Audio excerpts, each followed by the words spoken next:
Learn 5 tips to save money with Azure VMs in this episode of Azure Tips and Tricks. In this video, we'll explore 5 tips that will help you to reduce the costs of your Azure VMs. Let's start by creating a VM.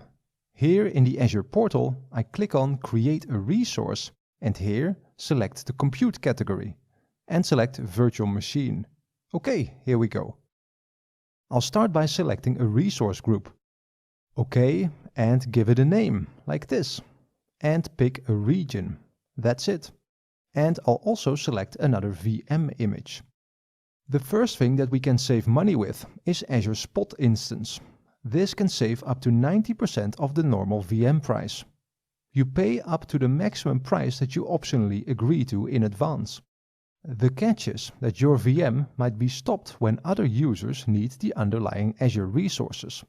This works well if you run workloads that can be interrupted. Alright, let's put in a username for the VM and also a password. And I'll repeat the password here. Okay, that's the basics. We can also save money with Azure Hybrid Benefit if we bring our own license for Windows Server or SQL Server. This can save up to 49%. I do have my own license actually, so let's select it. Okay. Now here in the Management tab, we can also save money by configuring the VM to automatically shut down at a certain time. This means that the VM doesn't run for 24 hours, but stops at a certain time of day. For instance, when I don't need it anymore. Alright, let's create it. I'll skip to when it is done. And here I am logged into the VM. When I shut the operating system down, like this, it doesn't actually shut down the VM. The VM's resources are still running and costing you money.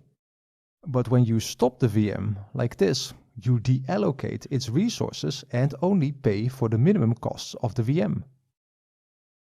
Finally, you should take care to pick the right size for your VM. There are many sizes and types to choose from, and each one has a different price. Assess your VM usage regularly and scale the size of your VM to what you need. You might not need a large, expensive VM. Azure VMs are one of the basic building blocks for your solutions. In this video, you've seen 5 tips to save money with your VMs in Azure. To save more costs in Azure, regularly check the cost recommendations in Azure Advisor. Go and check it out.